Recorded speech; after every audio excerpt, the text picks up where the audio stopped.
اللہ من الشیطان الرجیم بسم اللہ الرحمن الرحیم یا ایہا المدثر قم فانذر وربک فکبر وثیابک فطہر والرجز فاہجر ولا تمنن تستکثر ولربک فاصبر فاذا نقیر فی الناقور فذلک یومئذ یوم عسیر علی الکافرین غیر یسیر ذرنی ومن خلقت وحیدا وجعلت له مالا ممدودا وبنین شہودا ومہدت له تمہیدا ثم یطمع ان ازید کلا انہ کان لآیاتنا عنیدا سأرہقہ صعودا انہ فکر وقدر فقتل کیف قدر ثم قتل کیف قدر ثم نظر ثم عبس وبصر ثم ادبر واستکبر فقال ان هذا الا سحر يؤثر ان هذا الا قول البشر سأصليه سقر وما ادراك ما سقر لا تبقي ولا تذر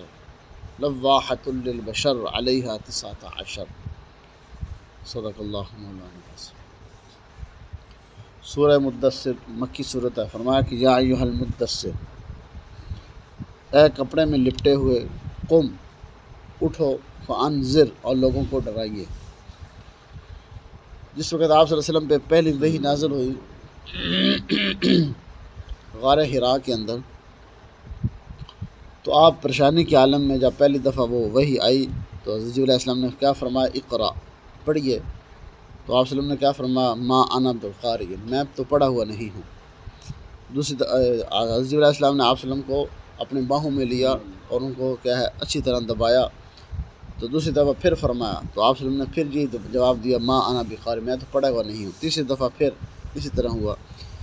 تو پھر آپ صلی اللہ علیہ وسلم نے پڑھنا شروع کیا۔ تو حضرت جبرائیل علیہ السلام پڑھتے رہے تو آپ صلی اللہ علیہ وسلم بھی ان کے ساتھ ساتھ پڑھتے رہے، اقرا بسم ربک الذی، جو سورۃ علق کی پہلی 5 آیات تھی۔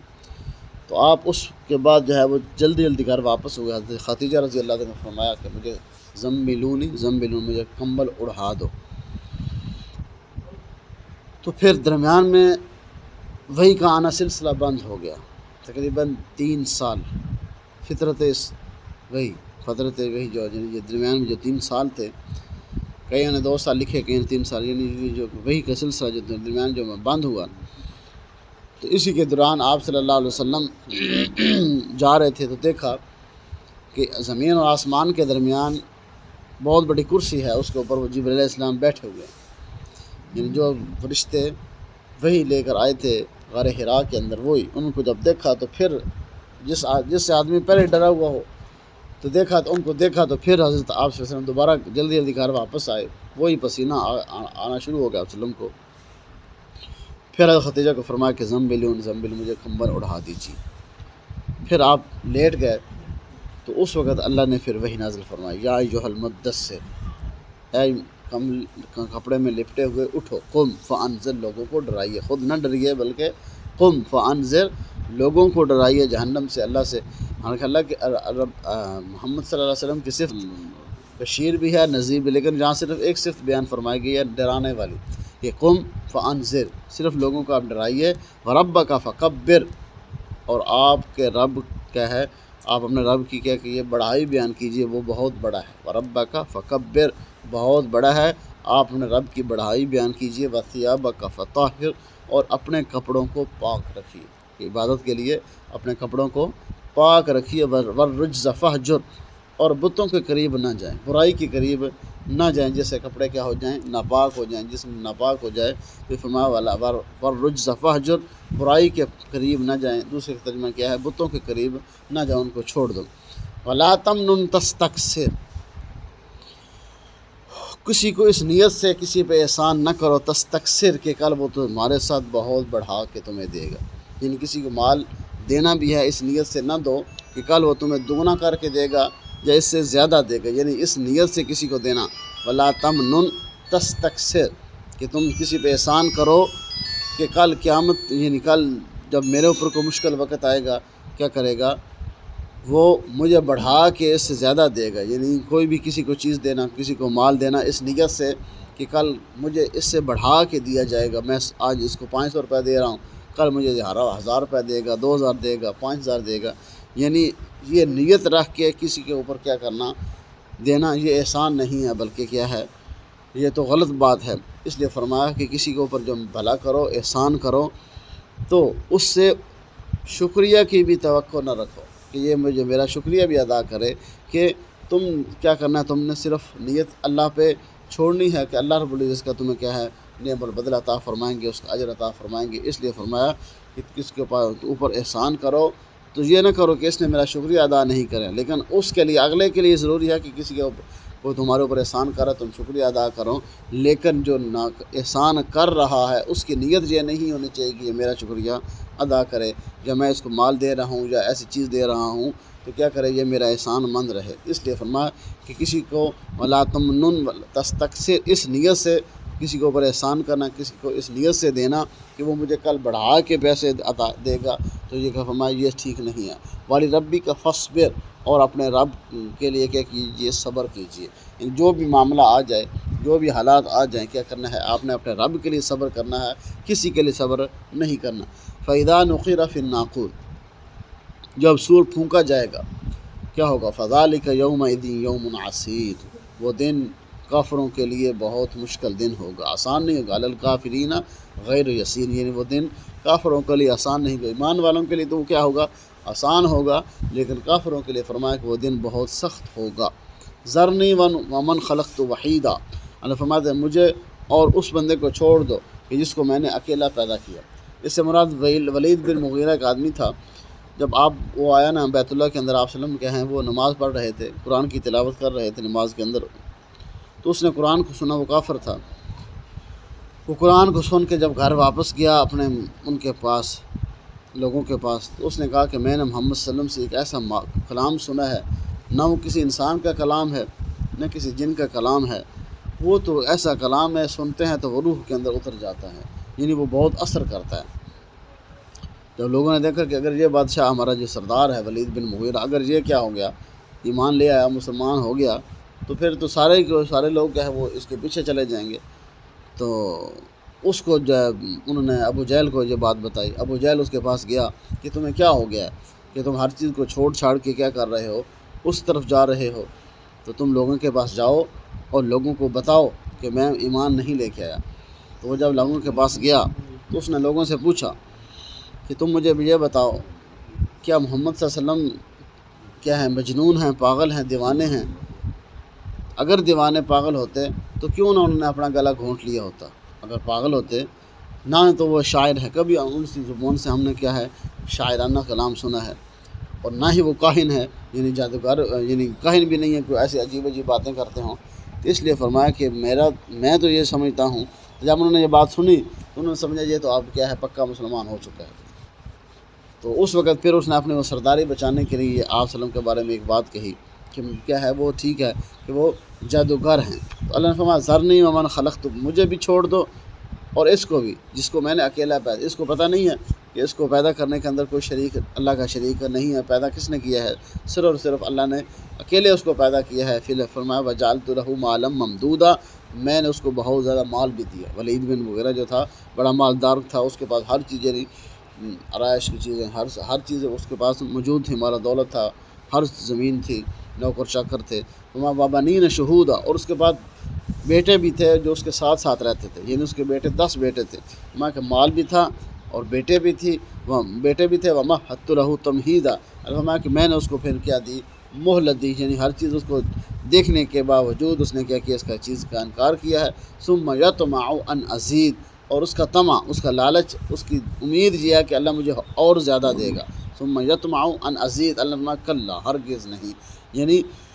اس نے جب سنا نا کہ محمد صلی اللہ علیہ وسلم یہ بات کرتے ہیں کہ جنت ہوگی، جنت کے اندر حوریں ہوں گی، مال ہوگا، یہ ہوگا وہ ہوگا، اچھی زندگی گزاری جائے گی، تو اس نے پھر جی دنیا کے اندر اللہ نے مجھے مال دیا ہے، دولت دیا، عزت دی ہے، تو پھر کیا ہوگا، قیامت کے دن بھی کیا ہوگا، مجھے اللہ جنت دے گا۔ تو اللہ نے اس کا جواب دیا ثم یطمع ان ازید، کہ وہ یہ اس کا طمع کر رہا، لالچ کرتا ہے کہ قیامت کے دن بھی مجھے جنت دی جائے گی۔ اللہ نے فرمایا ہرگز نہیں، کلا، ہرگز نہیں، انہ کان لآیاتنا عنیدا، تو ہماری آیات کا، نشانیوں کا مخالف ہے، یعنی امید تو تب رکھنا جب اللہ کے رب عزت کے کیا ہے پہلے ایمان لیا، اس کے بعد فرمایا انہ کان لآیاتنا عنیدا، ہرگز نہیں، یہ تو ہماری کیا ہے آیات کا، نشانیوں کا مخالف ہے۔ سورہقہ، دنیا کے اندر پھر کیا ہوا، آہستہ آہستہ اس کا مال ختم ہونا شروع ہو گیا جب اس نے انکار کیا، اور کیا ہوا آہستہ آہستہ اس کے بیٹے بھی کیا ہے وہ مرنا شروع ہو گیا، اس کا مال بھی ختم ہو گیا، تو کیا ہے اس کے پاس اتنا بھی نہیں تھا کہ فرمایا کہ وہ پھر اس حالت کے اندر مرا کہ اس کو پانی پلانے والا کوئی نہیں تھا، بھوکا وہ کیا ہے مرا، کہ فرمایا سور ہی، یہ تو دنیا کے اندر عذاب آیا، سور ہی قہو صعودا، تو پھر ہم قیامت کے دن اس کو آگ کے پہاڑ کے اوپر چڑھائیں گے، آگ کے پہاڑ کے، حضرت ابن عباس رضی اللہ فرماتے ہیں کہ وہ آگ کا پہاڑ کیا ہوگا، کیونکہ انسان جو ہے وہ 70 سال اس کے اوپر چڑھتا رہے گا، اور 70 سال چڑھ کے پھر کیا ہے دوبارہ وہ 70 سال اترتا رہے گا، یعنی آگ کے پہاڑ سے اس کو ایسا ہی کیا ہے جہنم کا عذاب دیا جائے گا، وہ آگ کا ایک پہاڑ بنایا گیا خالص اس کے لیے کہ اس کے اوپر اللہ رب اس کو چڑھائیں گے۔ انہ فکر وقدر، جب اس کو لوگوں نے کہا نا تم بول محمد صلی اللہ علیہ وسلم کے بارے میں ایسے الفاظ بول جس سے لوگوں کو پتہ چل جائے کہ تو ایمان نہیں لے کے آیا، تو کہ تم ابھی کافر ہی ہے، تو اس نے پھر پہلے سوچا، انہ فکر، غور و فکر کیا میں کہوں کیا، وقدر، پھر اس نے ایک بات کو تجویز کیا، الفما فقتل کیف قدر، ہلاکت ہو اس بندے کی، کیف قدر، کیسی بات اس نے تجویز کی، یعنی ہر چیز پہ پھر ثم قتل کیف قدر، دوبارہ اس کو مار پڑے، ہلاکت ہو، کیف قدر، کیسی اس نے محمد صلی اللہ علیہ وسلم کے لیے کیا بات تجویز کی، ثم نظر، پہلے دیکھا لوگوں کی طرف، ثم نظر، پھر لوگوں کی طرف دیکھا یہ چاہتے کیا ہیں، یعنی بندہ بیان کرنے کے لیے وہ بات کہتا ہے کہ جس سے اگلے دو لوگ کیا ہیں وہ مطمئن ہو جائیں، اگلے لوگ خوش ہو جائیں، ثم عبس وبصر، اس نے پھر نظر دوڑائی، منہ پھیرا، پھر اس نے لوگوں کی طرف دیکھا، منہ بنایا، ثم ادبر واستکبر، پھر منہ یعنی لوگوں کی طرف سے منہ پیٹھ پھیر کے واستکبر، تکبرانہ انداز کے اندر اس نے بولا، یعنی مال کا اس کو گھمنڈ تھا، بچوں کو اس کو، اپنے بیٹوں کو اس کو گھمنڈ تھا، اپنے مال و دولت کو اس کو گھمنڈ تھا، پہلے اس نے کیا لوگوں کی طرف دیکھا، پھر اس نے منہ بنایا، فرمایا کہ پھر اس نے منہ یعنی پیٹھ پھیر کے تکبرانہ انداز کے اندر کیا فرمایا کہ کہنے لگا فقال ان ھذا الا سحر یؤثر، یہ تو کیا ہے محمد صلی اللہ علیہ وسلم صرف جادوگر ہیں، باقی حالانکہ ساری چیزوں کا پہلے اقرار کر چکا ہے، اس کے بعد اب جو لوگوں کے دیکھیں کہ لوگوں کے رویے جو ہیں وہ عجیب ہو رہے ہیں کہ اب یہ زبان سے کہتا کیا ہے کہ یہ تو ہم اپنے ہی مخالف ہوتا جا رہا ہے، اس نے پھر یہ جملہ کہہ دیا فقال ان ھذا الا سحر یؤثر، کہ یہ تو محمد صلی اللہ علیہ وسلم کیا ہے جادوگر لگتے ہیں، کیسے کہ جس سے بھی بات کرتے ہیں خامد جو ہے وہ بیوی سے جدا ہو جاتا ہے، اولاد بیٹے جو ہے وہ باپ سے اولاد ہو جاتی ہیں، یعنی اولاد اور ماں باپ کا جو رشتہ جب میاں بیوی کا رشتہ آپس میں یہ توڑ دیتا ہے، یعنی وہ ایمان لے آتے ہیں تو پھر ان کا رشتہ کیا باقی رہتا ہے، ایمان والے علیحدہ ہیں، کفار علیحدہ ہیں، لیکن یعنی یہ جادوگر مجھے لگتا ہے، یعنی اس نے یہ کہا کہ میاں بیوی کا رشتہ توڑ دیتا ہے، بچوں کا والدین سے رشتہ توڑ دیتا ہے، ان ھذا الا قول البشر، دوسری بات اس نے یہ کہی ان ھذا الا قول البشر، یہ تو کسی انسان کا کیا ہوتا ہے کلام ہو سکتا ہے، حالانکہ پہلے وہ اقرار کر چکا تھا نہ کسی انسان کا کلام ہے نہ کسی جن کا فرشتے کا بلکہ یہ کیا ہے کہ اللہ رب العزت کا کلام ہے، لیکن یہاں لوگوں کو دلاسا دینے کے لیے اس نے لوگوں اپنی سرداری بچانے کے لیے ان ھذا الا قول البشر، اس نے یہ کہا کہ کیا ہوگا یہ تو انسان کا کسی بشر کا کلام ہے، سأصلیہ سقر، اللہ نے فرمایا اس کو جہنم کے اندر داخل کر دو، اس کو دوزخ کے عذاب کے اندر داخل کر دو، وما ادراک ما سقر، ان لوگوں کو کیا پتہ ہے کہ دوزخ کا عذاب ہوگا کیسے، یعنی اتنا سخت عذاب ہوگا، لوگوں کو کیا ملے، فرمایا لا تبقی ولا تذر، نہ زندہ چھوڑے گا نہ مرنے دے گا، یعنی وہ ایسا عذاب ہوگا نہ زندہ چھوڑے گا باقی رہے گا، ولا تذر، اور نہ ہی مرنے دے گا، نہ زندگی ہوگی نہ موت ہوگی، ان زندگی اور موت کے درمیان کیا ہے وہ ایسا عذاب ہوگا، جب آدمی کیا ہوتا ہے وہ بیمار ہو جاتا ہے نا، ایسی حالت ہو جاتی ہے، یہ حالانکہ وہ عذاب بھی نہیں ہوتا تو بندہ کیا کرتا ہے یا اللہ جہاں زندگی صحت دے دے یا پھر بیماری دے دے، یعنی اس کو نہ تو کیا ہوگی موت آئے گی نہ زندگی ہوگی، یعنی ایسی حالت کے اندر ہوگا وہ عذاب، اس کو یعنی تڑپتا ہی رہے گا ساری زندگی، فما لواحۃ للبشر، وہ ایسا ہوگا کہ جو اس کی چمڑیوں کو ادھیڑ دے گا، لواحۃ للبشر، انسانوں کے جھلسا دے گا، ہر چیز کو اتار دے گا، چمڑی کو کیا ہوگا ان کی کھال کو چینج کر دے گا، ہم علیہ 19، تو ہم نے اس کے اوپر جہنم کے اوپر 19 فرشتوں کی ڈیوٹی لگائی ہوئی ہے، علیہ 19، کہ اس کے اوپر 19 فرشتوں کی